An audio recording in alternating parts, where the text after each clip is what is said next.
Hello আমার ভাই আপুরা, সবাই কেমন আছো?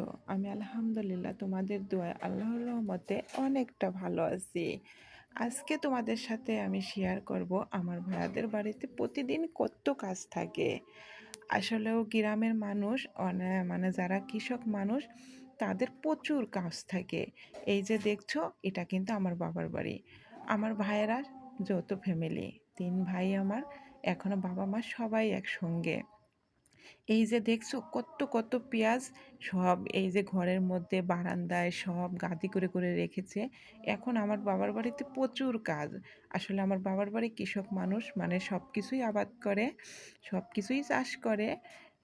মানে কোনো কিছুরই অভাব নেই আমার বাবার বাড়িতে। এই যে দেখছেন এই পেঁয়াজগুলো মাশাল্লাহ খুব সুন্দর হয়েছে। উঠানে তো অনেক আরও মানে বেশি গাদি করা ছিল, সেগুলো কিছু কিছু কেটে আবার ঘরে নিয়েছে। আসলে আমার 3টা ভাবি মা সবাই মিলেই কাজ করে, এজন্য এদের কাজগুলো সহজ হয়ে যায়। নইলে একার পক্ষে অনেক মানে সম্ভবই হতো না। আমি তো বাবার বাড়ি গেলে, আসলে আমি বাবার বাড়ি গেলে কাজ একদমই করি না। আমি একটা মাত্র আমার ভাবিদের ননদ। আমার ভাবি 3টা ভাবি খুবই ভালো আর আমাকে খুব ভালোবাসে। আর এই যে আমার ভাইয়েরা করলা তুলে এখানে রেখে দিয়েছে, এগুলো হাটে নেবে। এই করলাগুলো কিন্তু অনেক সুন্দর সবুজ, এর মধ্যে একটু কেমন যেন লাগছে দেখতে।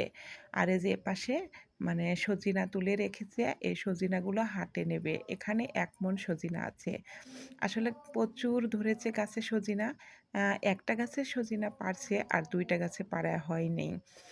আর তারপরে এই যে আমার ভাইরা আর করল্লা তুলে এনেছে, পাকাগুলো বেছে বেছে রেখেছে, এগুলো বিচি রেখে দেবে। তাই তো আমি বসে ভাবছিলাম অনেক সুন্দর লাগছে দেখতে বিচিগুলা। তাই তো আমি ভাত দিয়ে এভাবে এড়ে এড়ে বিচিগুলো রাখছিলাম। কি সুন্দর বিচিগুলো লাল টকটক করছে। এগুলো ছাই দিয়ে মেখে রোদে দিয়ে আবার পরে লাগাবে। তাই তো এরকম করে আমার ভাইরে প্রতি বছরেই রেখে দেয়। হ্যাঁ, আসলে আমার শ্বশুরবাড়িতে এরকম কোনো চাষাবাদ হয় না। কিন্তু আমার বাবার বাড়িতে এরকম সব রকমেরই সবজি, মানে সব রকমেরই চাষাবাদ হয়। ধান, চাল, গম সবকিছুই বলতে কৃষকরা যেসব কাজ করে সবই করে আমার ভাইয়েরা। তারপরে তো আমি এই বিচিগুলো রেখে দিয়ে ভাবছি যে আরও কিছু দেখাচ্ছি। এখানে পেঁয়াজ গাদি, এখানে রসুন গাদি। এই যে রসুনগুলা আমার ভাইয়াদের। এই রসুনগুলা কিন্তু অনেক বড় বড় হয়েছে। আমি তোমাদের সাথে সব কিছুই একটু একটু করে শেয়ার করলাম। সবাই ভালো থেকো আর আমার ভিডিওটা দেখে সুন্দর করে একটা গঠনমূলক কিন্তু কমেন্ট করো। আমি কিন্তু আজকের মতো বিদায় নিলাম। আর এই বিড়ালের বাচ্চাগুলো কেমন লাগে? আজকের মতো বিদায়, খোদা হাফেজ।